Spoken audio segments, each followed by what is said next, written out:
अस्सलाम वालेकुम रहमतुल्लाहि वबरकातुहू। नमाज जनाजा का तरीका क्या है और नमाज जनाजा की नीयत क्या है, इसी हवाले से इंशाअल्लाह इस वीडियो में बात होगी। सबसे पहले नमाज जनाजा की नीयत की बात करें तो नीयत दिल के इरादे का नाम है, जो कि मैं कई वीडियो में दोहरा चुका हूँ। जबान से कोई दोहराना जरूरी नहीं है। बहुत सारे लोग सवाल करते हैं, भाई जबान से नीयत दोहराना क्यों जरूरी नहीं है? तो मैं इनको जवाब देता हूँ कि नबी करीम सल्लल्लाहु अलैहि वसल्लम से, सहाबा इकराम से, ताबईन, तबा ताबईन, मुजतहिदीन से नीयत जबान के साथ साबित नहीं है। दिल में आप सोच लेंगे, कोई भी आप नमाज पढ़ रहे हैं, बस आपकी नीयत अदा हो जाएगी।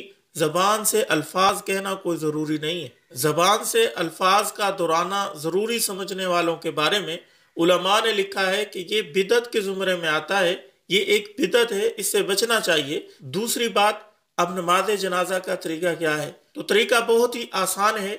मैयत को बिल्कुल इमाम के सामने रखना है, इस तरह के इमाम मैयत के दरमियान में आ जाए। हजूर अकरम सल्लल्लाहु अलैहि वसल्लम के बारे में आता है कि नबी अलैहिस्सलातु वस्सलाम ने एक औरत का जनाजा पढ़ाया और हजूर अकरम सल्लल्लाहु अलैहि वसल्लम मैयत के बिल्कुल वस्त में, दरमियान में खड़े हो गए। तो इमाम को बिल्कुल वस्त में, सीने के बराबर मैयत के खड़े होना है और मुक्तदी पीछे खड़े हो जाएंगे। कम से कम पीछे 3 सफ़ें बनानी चाहिए, ये मुस्तहब है। हदीस पाक में आता है, नबी अलैहिस्सलाम ने फरमाया कि जिस शख्स के जनाजे में 3 सफ़ें होंगी, अल्लाह उसकी मग़फ़रत कर देगा। और एक हदीस में आता है, जिस जनाजे में 3 सफ़ें हों वो जनाजा अदा नहीं होता, मगर उसको अल्लाह ताला जन्नत में दाखिल कर देते हैं। तो कम से कम 3 सफ़ें हों, वरना ज्यादा जितनी हो जाए। फिर सफ़ें जब दुरुस्त हो जाएंगी तो इमाम साहब 4 तकबीरें कहेंगे।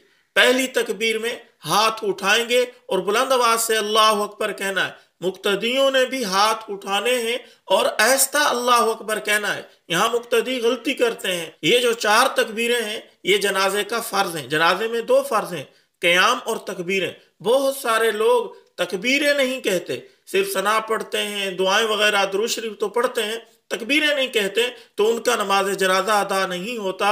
ये 4 तकबीरें कहना जरूरी है हर बंदे के लिए। तो पहली तकबीर में हाथ कानों तक तमाम ने बुलंद करने हैं, यानी इमाम ने भी और मुक्तदियों ने भी। और हाथ जैसे आम नमाज में बांधते हैं, इसी तरीके से हाथ बांध लेंगे और सना पढ़ेंगे, सुब्हानक अल्लाहुम्मा व बिहम्दिका।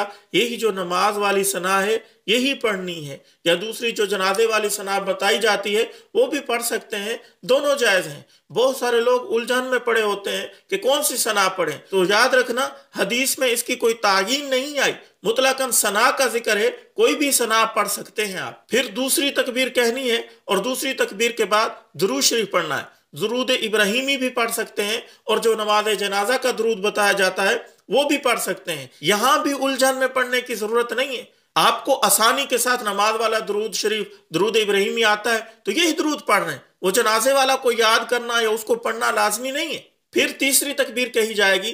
तो तीसरी तकबीर के बाद अगर मैयत बड़ा है, मर्द है या औरत, उसकी अलग दुआ है। और अगर वो छोटा नाबालिग बच्चा है तो उसकी अलग दुआ है। और अगर वो छोटी नाबालिग बच्ची है तो उसके लिए अलग दुआ है। तो ये तीनों दुआएं यहाँ स्क्रीन पे भी नजर आ रही हैं और मैं दोहरा भी देता हूं, आप सुनते जाएं और इनको याद कर लें। बालिग मर्द और औरत की मैयत के लिए दुआ ये है, अल्लाहुम्मा अग़फ़िर लि हय्यिना व मय्यितिना व शाहिदिना व गायबिना व सगीरिना व कबीरिना व ज़करिना व उन्साना। अल्लाहुम्मा मन अहयैतहु मिन्ना फ़अहयिही अलल इस्लाम व मन तवफ़्फ़ैतहु मिन्ना फ़तवफ़्फ़हु अलल ईमान। नाबालिग लड़के की मैयत के लिए दुआ ये है, अल्लाहुम्मा जअलहु लना फ़रतन वजअलहु लना अजरन व ज़ुख़रन वजअलहु लना शाफ़िअन व मुशफ़्फ़अ। नाबालिग लड़की की मैयत के लिए दुआ ये है, अल्लाहुम्मा जअलहा लना फ़रतन वजअलहा लना अजरन व ज़ुख़रन वजअलहा लना शाफ़िअतन व मुशफ़्फ़अ। इसके बाद चौथी तकबीर कही जाएगी। चौथी तकबीर के बाद आपने सलाम फेर लेना है। उम्मीद है आपको समझ आ गई होगी। हो सके तो इस क्लिप को शेयर करें। अस्सलाम वालेकुम रहमतुल्लाहि व बरकातुहू।